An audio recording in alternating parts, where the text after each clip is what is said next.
Dou as boas-vindas ao Dr. Silvestre Lacerda, Diretor-Geral da Direção-Geral do Livro, dos Arquivos e das Bibliotecas, a quem muito agradeço a oportunidade e o privilégio de contar com a sua disponibilidade para esta entrevista à Archivoz. Dr. Silvestre Lacerda, a primeira questão que eu gostaria de colocar é como é que nasceu o seu interesse pelo mundo dos arquivos e a vontade de trabalhar nesta área? Do ponto de vista, antes de mais, boa tarde e obrigado pelo convite. E como eu dizia, do ponto de vista pessoal, eu iniciei os meus trabalhos académicos com uma preocupação e fui incentivado para isso com o recurso a fontes primárias.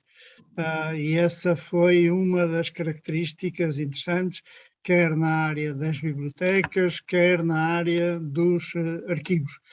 Na Faculdade de Letras da Universidade do Porto, onde fiz a licenciatura, havia uma certa tradição de chamar a atenção e incentivar os alunos para a pesquisa de fontes primárias.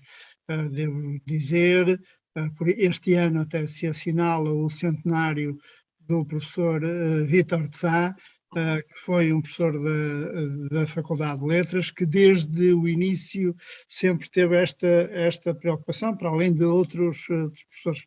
Portanto, este trabalho inicial junto dos arquivos ou das bibliotecas decorre exatamente destes trabalhos estudantis.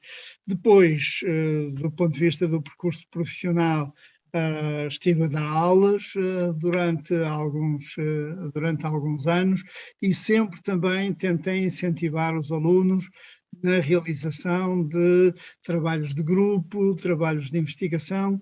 Tínhamos a felicidade de ter em frente ao estabelecimento de ensino uma biblioteca e um arquivo. Portanto, foi possível também ter esse trabalho e, portanto, sempre foi uma das áreas que me interessou do ponto de vista do conhecimento relativamente a esta matéria. Depois, abriu no Porto o primeiro curso na área das... Na altura se chamava de bibliotecário arquivista das ciências documentais, diríamos, e curiosamente eu não fui aceito porque achavam que eu não tinha perfil para arquivista. Mas isso são as vicissitudes das formas de candidatura, etc. Depois candidatei-me a Coimbra e aí fui aceito para o curso de Ciências Documentais e fiz a opção de arquivo e depois também uma parte da opção de bibliotecas. Mas só para lhe dizer que este interesse foi sempre um interesse pelas fontes primárias do conhecimento, foi sempre um interesse que se foi manifestando por ir quase às origens e procurar confrontar aquilo que estava escrito, aquilo que era conhecido, com as fontes primárias de conhecimento. Daí esta ligação aos arquivos como fontes de informação, como laboratórios, ao fim e ao cabo, de informação, não só histórica, um pouco mais alargada, na área das ciências sociais e também das ciências naturais, ou ditas naturais, ou de outra forma, mas sempre foi esta preocupação pelo acesso direto ao conhecimento e às fontes primárias.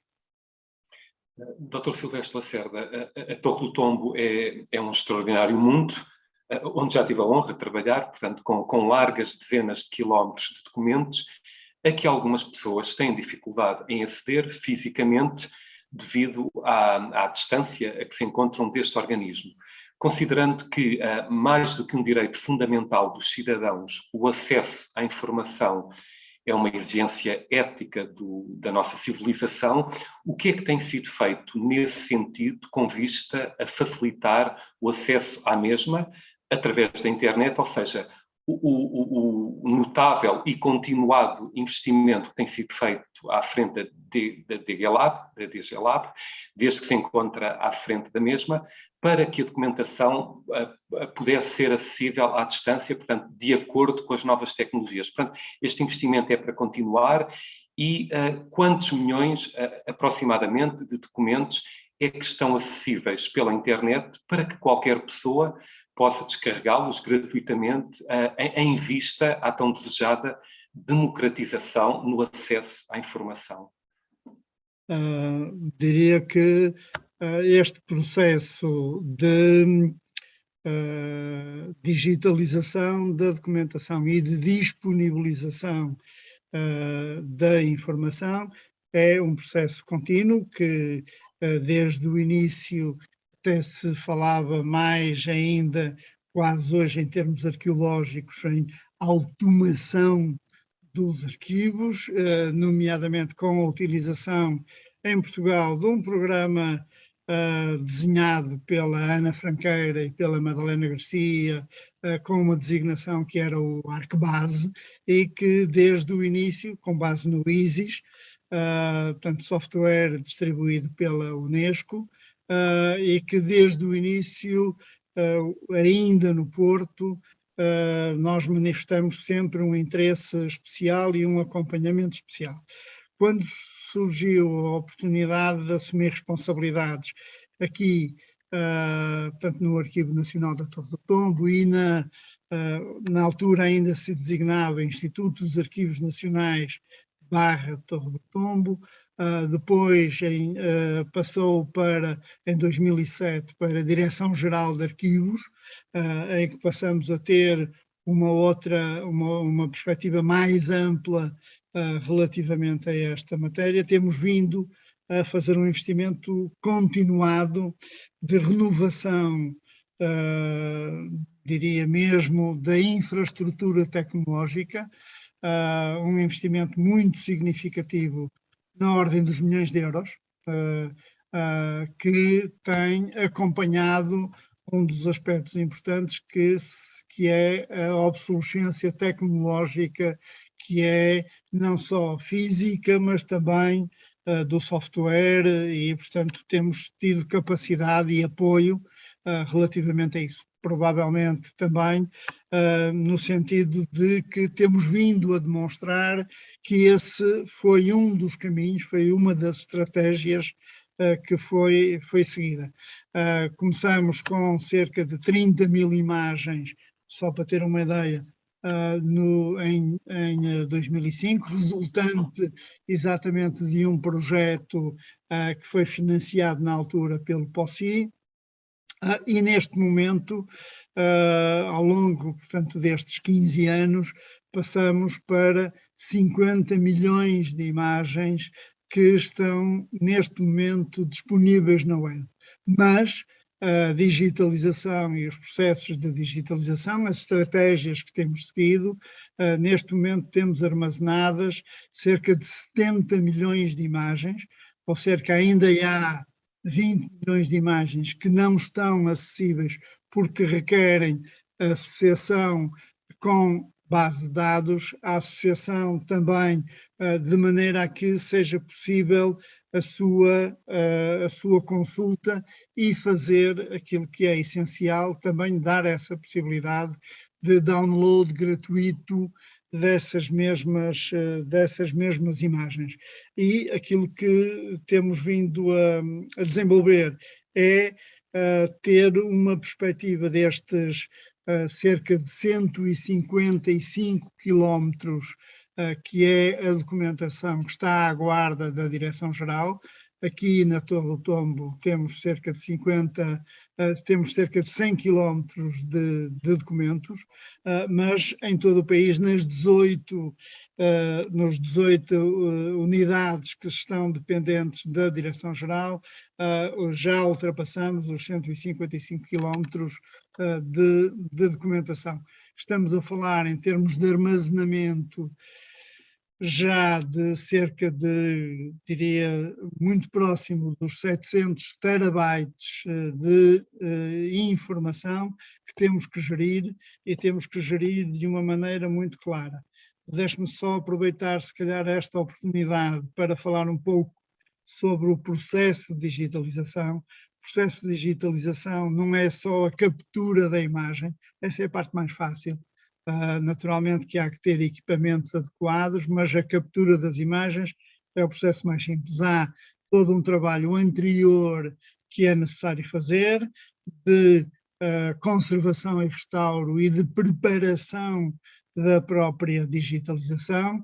Há depois todo o trabalho de descrição para que as imagens sejam acessíveis e possam ser devidamente enquadradas e contextualizadas, e depois todo o processo de armazenamento da informação, que é de uma infraestrutura tecnológica, mas que responda às necessidades dos diferentes utilizadores, estando neste momento em processo mesmo de renovação daquilo que nós queremos fazer para tornar mais acessível e tornar mais eficaz aquilo que é o nosso sistema de descrição, que é o Digitarc, mas com essa componente de disponibilização das imagens e de integração também da informação gerada pela conservação e restauro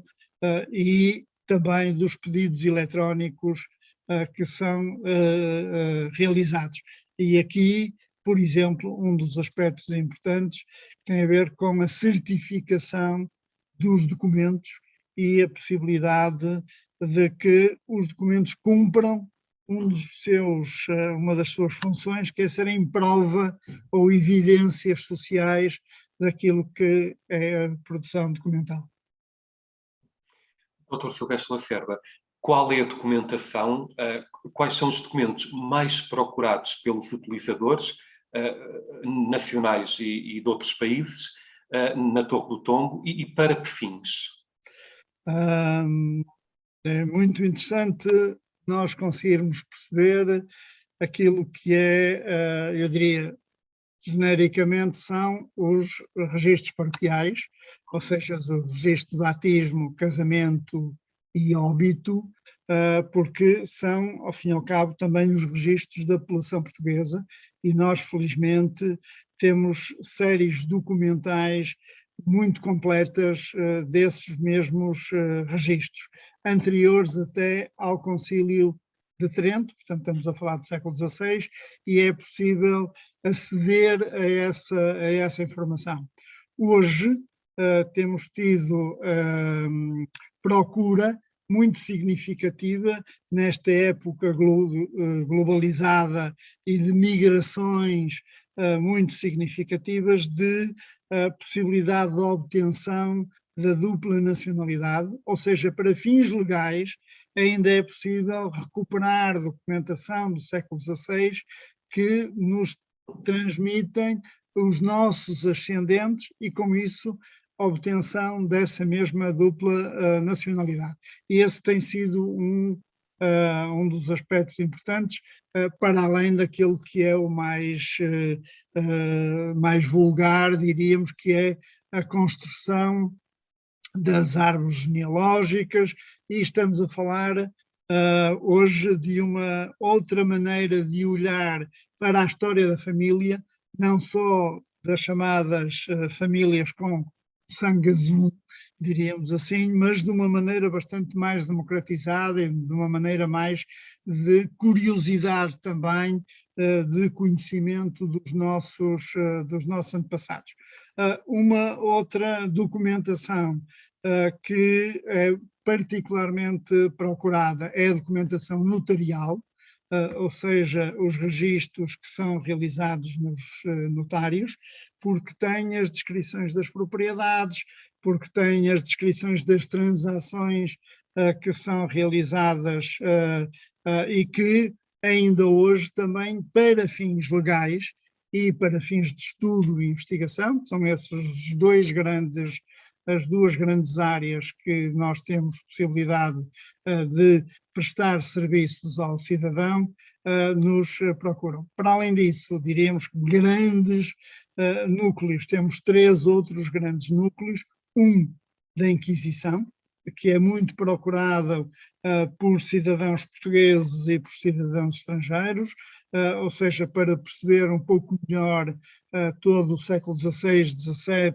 XVIII e início do século XIX, mas sobretudo e do impacto que Portugal é dos poucos países que tem esta documentação de uma forma muito consistente e de uma maneira também muito característica para este período. Portanto, são processos individuais que permitem conhecer e muitas vezes remetem também para processos, chamados processos ditos de limpeza de sangue, relativamente a algumas coisas destas.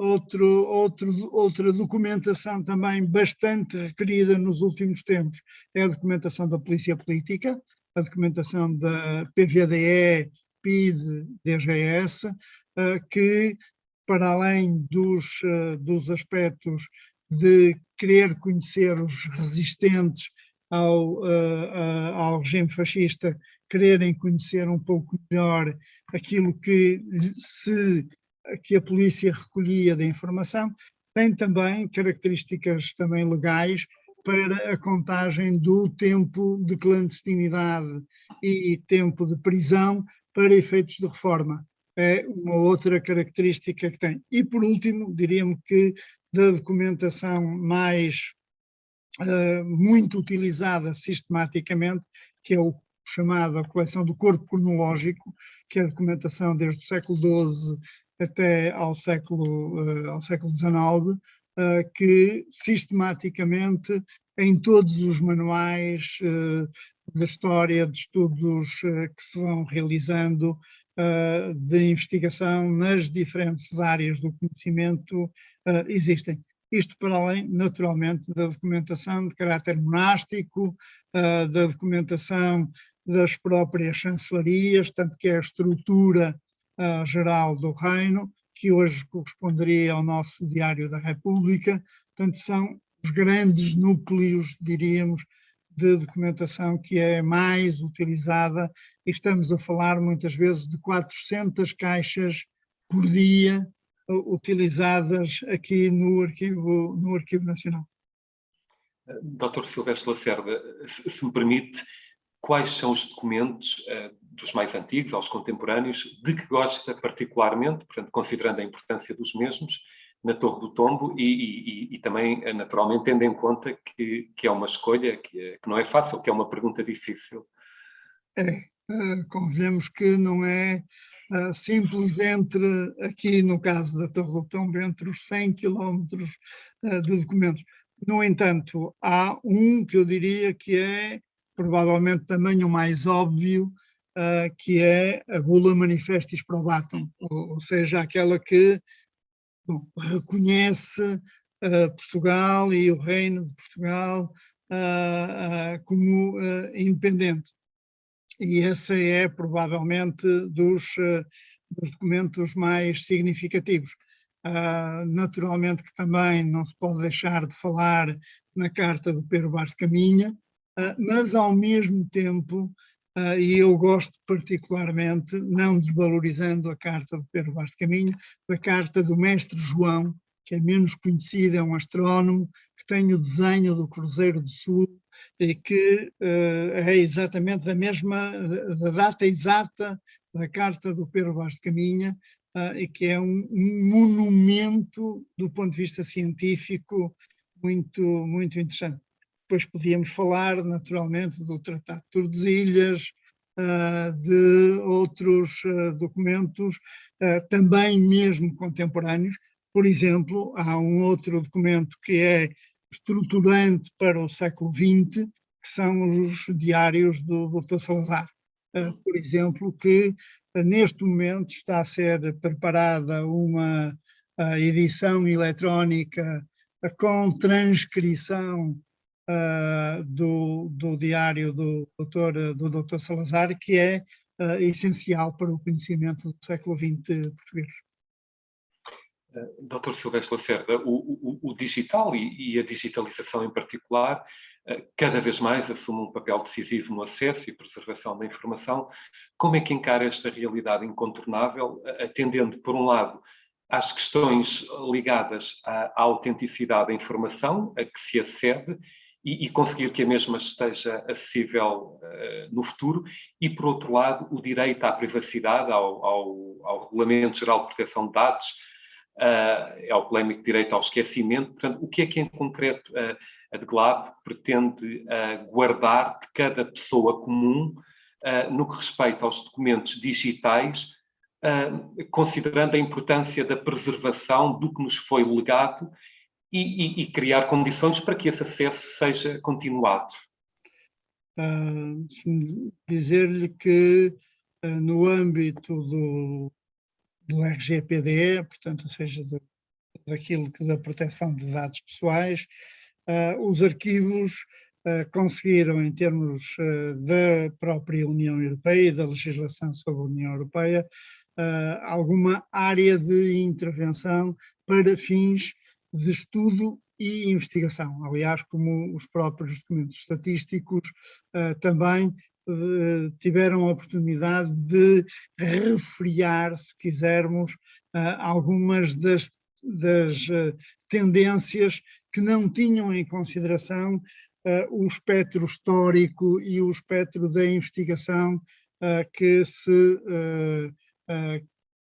muito centrada no presentismo do ponto de vista daquilo que é o RGPD.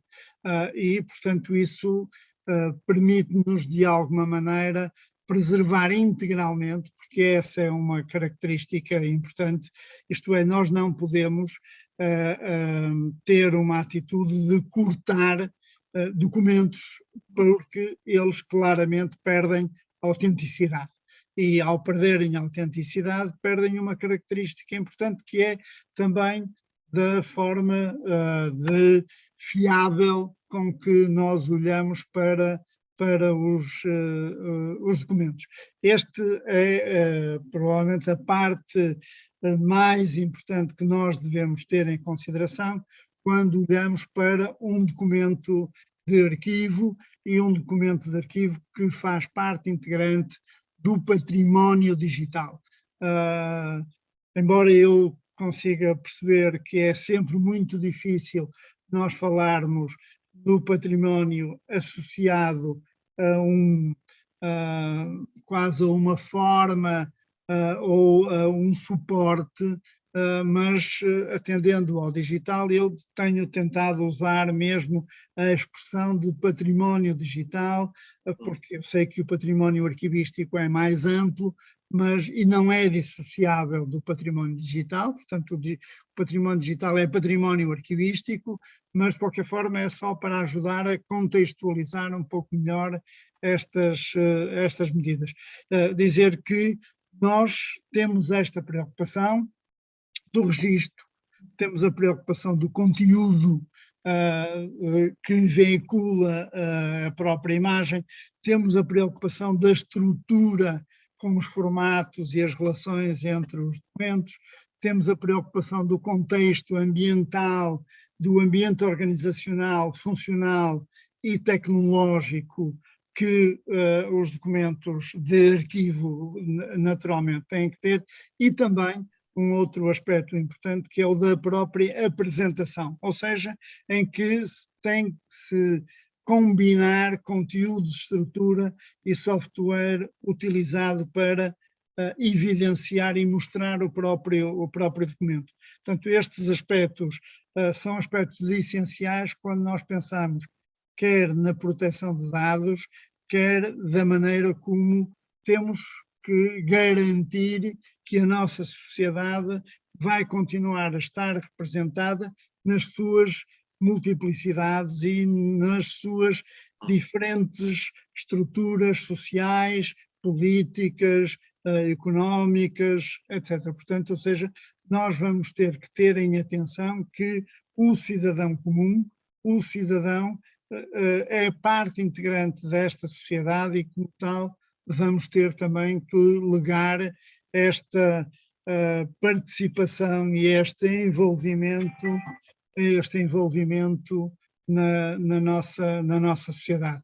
Portanto, olhar para a digitalização não como uma forma de anonimização dos dados, mas olhar também como uma forma de preservação. Naturalmente que há tempos diferentes, acessos diferentes, direitos diferentes que é preciso respeitar, mas eu não posso deixar, e quase de uma forma caricata, o digo, eu não posso olhar para dados pessoais que não posso divulgar ao longo do tempo. Ou seja, porque senão deixava de poder divulgar documentos de Dom Afonso Henriques, em que, por exemplo, nos dizem que ele era tolhido das pernas e, como tal, poderia ficar abrangido pela proteção de dados. E, portanto, este é um balanceamento que é necessário ter em consideração e nós somos responsáveis pela preservação dos dados, pela preservação da identidade, mas também pelo acesso a esses mesmos dados em termos de futuro. Dr. Silvestre Lacerda, um tema que, infelizmente, há muito marca a atualidade informativa é a corrupção política, económica, e, nesse sentido, é rara a semana em que não tomamos conhecimentos nos mídias de escândalos sobre esta matéria. Qual a importância que pensa que os arquivos têm para fazer face a este problema e, particularmente, na defesa dos direitos e liberdades dos cidadãos? Os arquivos, enquanto evidências das organizações, são particularmente sensíveis e a informação que veiculam são particularmente sensíveis. Nós temos um instrumento que eu acho que é significativo, que tem a ver com as portarias, as chamadas portarias de gestão de documentos. E uma questão essencial tem a ver com aspectos associados à destruição desses documentos. A destruição dos documentos tem que ser controlada e tem que estar plasmada num auto de eliminação. Esse poderia ser um belíssimo indicador para o Tribunal de Contas, para as várias inspeções, terem e chamarem a atenção exatamente se este documento não existe, é porque ele foi objeto de eliminação. Se foi objeto de eliminação, o responsável pela eliminação é identificado. Portanto, teríamos uma cultura de responsabilidade e uma cultura de aquilo que os ingleses designam de accountability, que os arquivos são espelhos dessa mesma organização e podem servir efetivamente de base essencial para que não se perca, ou então para responsabilização de quem tomou determinadas decisões, porque se os documentos não aparecem, eles não podem ser destruídos, tem que ter uma autorização e isso, estes autos de eliminação podem ser belíssimos indicadores, ou então o estado de abandono a que muitas vezes os arquivos são votados, exatamente porque se pretende, de alguma maneira, há uma desresponsabilização global, porque o documento recebeu água, porque tem bolor, e então já não é acessível. Ora, isto não pode acontecer sob o ponto de vista de considerar-se que é má prática do ponto de vista da administração e é uma má prática do ponto de vista dos responsáveis pelas organizações. Dr. Silvestre Lacerda, desde julho de 2015, que é diretor-geral da Direção-Geral do Livro, dos Arquivos e das Bibliotecas e diretor do Arquivo Nacional da Torre do Tombo, quais é que são as prioridades da DGLAB no presente e para os próximos anos? Portanto, nós temos 3 áreas funcionais neste momento. temos uma área que é a área de apoio à criação literária, portanto, ou seja, na área do livro, e esse é naturalmente um conjunto de recursos que são afetos desde o apoio à internacionalização da literatura portuguesa e participação nas feiras do livro, participação, por exemplo, no apoio à tradução de obras literárias e também das bolsas de criação literária.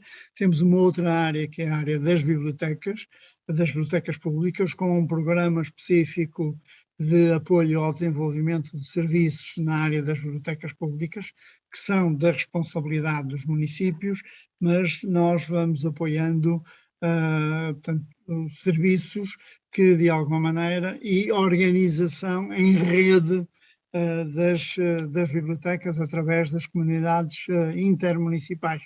Portanto, foi uma alteração que se verificou nos últimos tempos relativamente a isso. Do ponto de vista dos arquivos, dizer que a nossa prioridade está centrada, neste momento, em 3 eixos essenciais.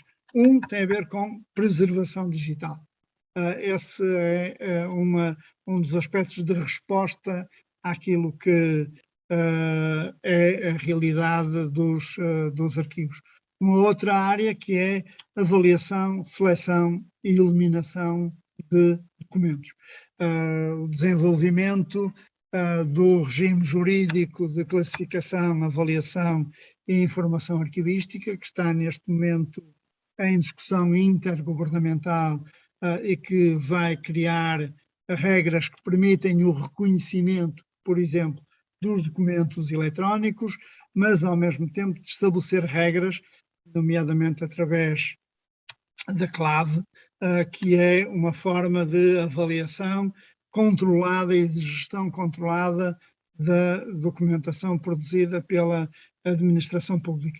E depois uma outra área, que é uma das áreas core também do nosso trabalho, que é a descrição documental, portanto, continuar a desenvolver os quase 5 milhões de registros já disponíveis no Digitarc, qualificar esses mesmos registros do ponto de vista daquilo que é a sua descrição, obedecendo às normas internacionais, continuar todo um trabalho de maneira significativa de intervenção na conservação e restauro, estabelecendo boas práticas relativamente a essa mesma intervenção, e depois continuar aquilo que é um dos aspectos mais visíveis da organização, que é o acesso à sala de leitura, o acesso também à área de exposições,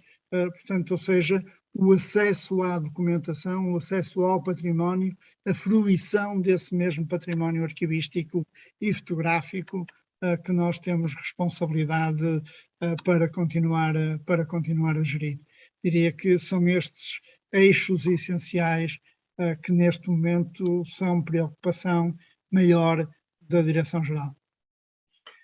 Dr. Silvestre Lacerda, desde 2008 que integra o Comitê Intergovernamental do Programa ADAI, Iberarquivos, para o apoio ao desenvolvimento de arquivos ibero-americanos, e é membro do Comitê Diretivo da ALA, da Associação Latino-Americana de Arquivos.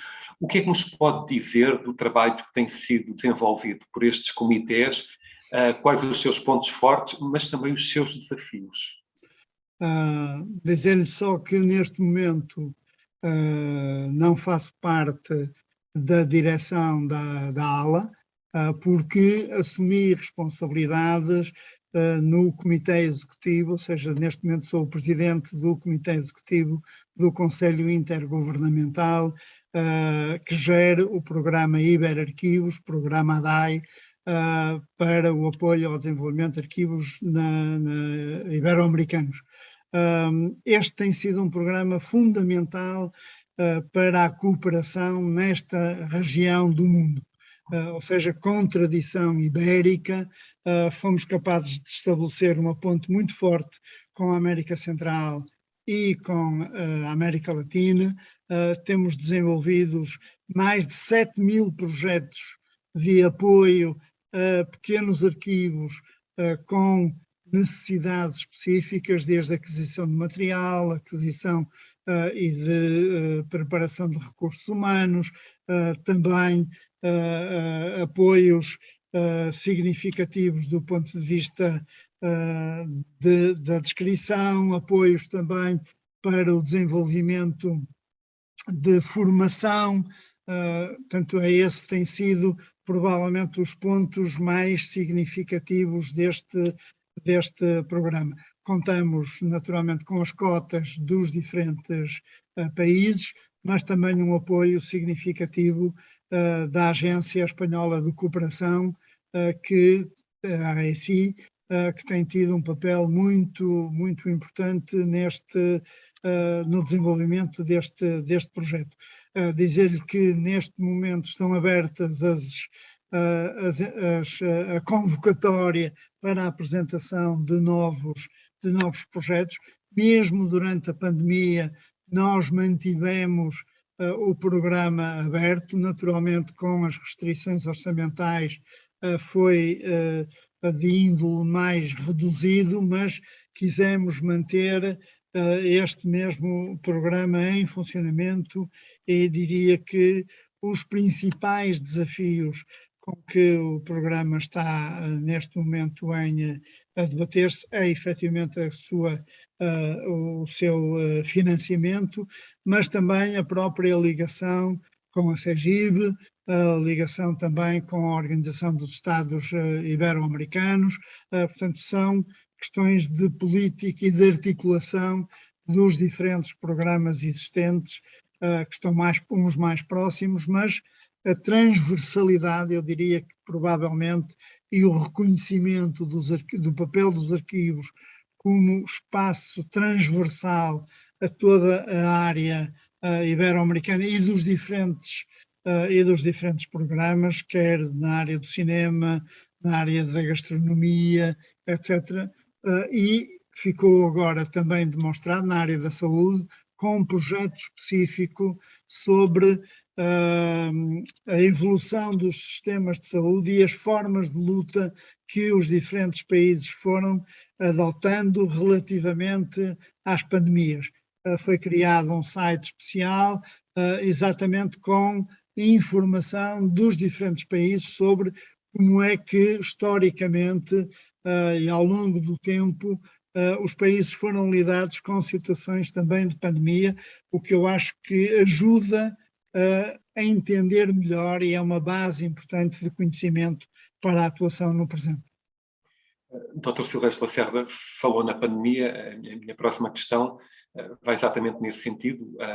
Portanto, o novo coronavírus, a Covid-19, colocaram novos desafios aos arquivos, obrigando os seus responsáveis e colaboradores a adaptar-se a novas metodologias e formas de trabalhar. Fazendo uma retrospectiva desta nova realidade tão singular e tão difícil, que se faz sentir desde meados de março de 2020, acha que, em geral, os arquivos portugueses foram capazes de se reinventar e dar uma resposta eficaz aos problemas, mas também às oportunidades surgidas? Eu, neste momento, do que conheço relativamente à atuação dos diferentes arquivos, eu acho que nós estamos num setor particularmente interessante, com respostas muito positivas.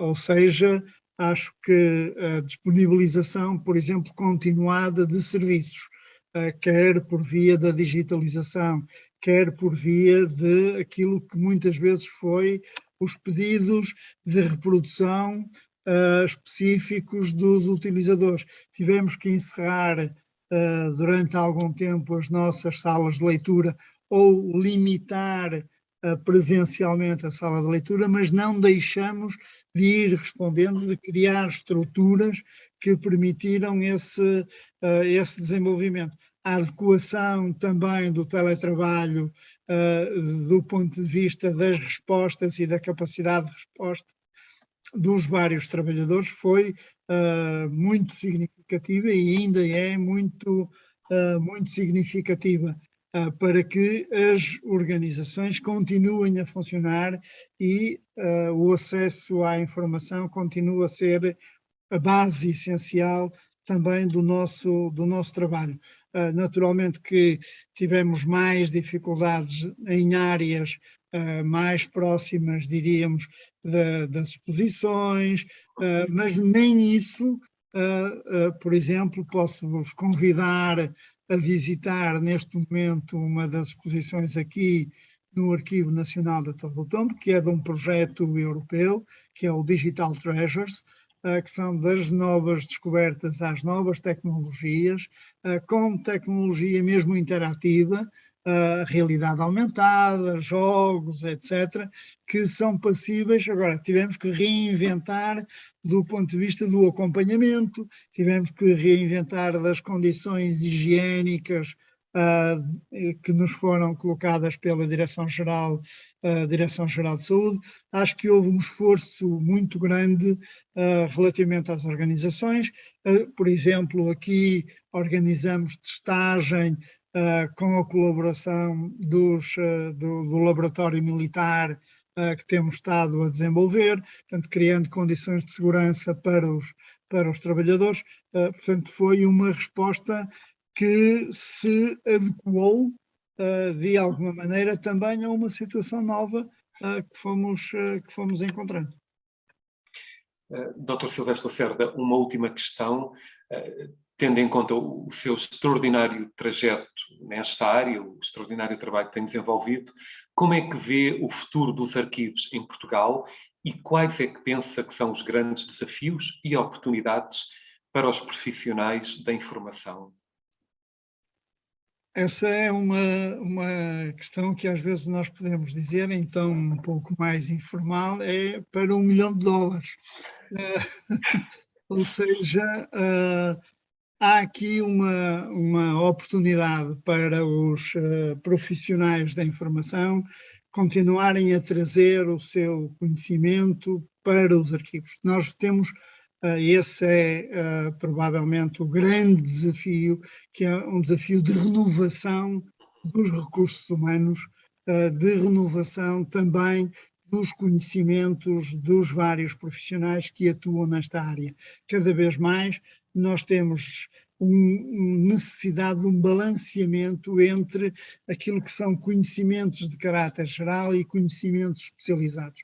Os profissionais são fundamentais para manter estruturas com dimensão suficiente, naturalmente com conhecimentos mais transversais, mas que não podem deixar de ter conhecimento especializado.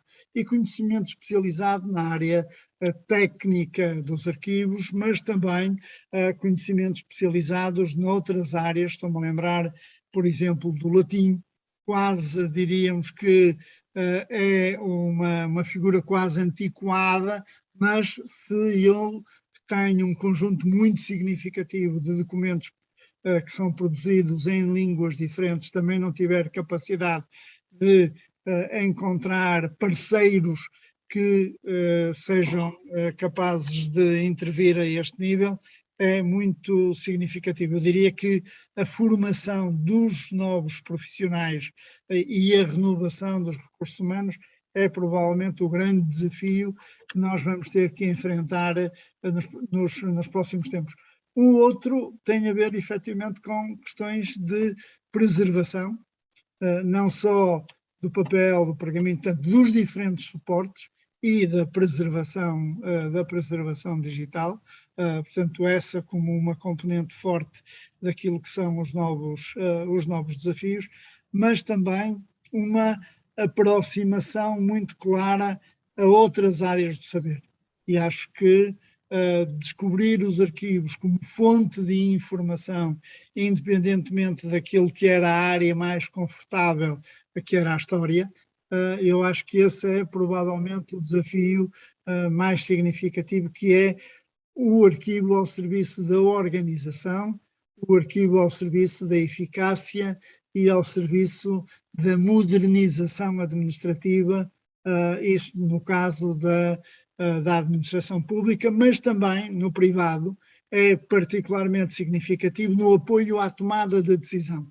Uma tomada ou um apoio à tomada de decisão informada é fundamental nos dias de hoje, se queremos ter maior rapidez, maior capacidade de resposta, maior eficácia das nossas organizações, sejam elas públicas, sejam privadas, e aí os arquivos vão certamente ter um papel significativo para que se avance de uma maneira mais adequada para responder a esses mesmos desafios. Dr. Silvestre Lacerda, muito obrigado pelo extraordinário testemunho, pela generosidade da partilha. Foi um prazer e um grande privilégio contar com a sua colaboração nesta iniciativa. Muito obrigado. Nada, disso não tenho que agradecer. Eu é que agradeço toda esta oportunidade também de ajudar a pensar que também estas solicitações nos ajudam a refletir de uma maneira que ultrapassemos aquilo que é provavelmente o nosso dia-a-dia um pouco mais burocratizado. Muito obrigado.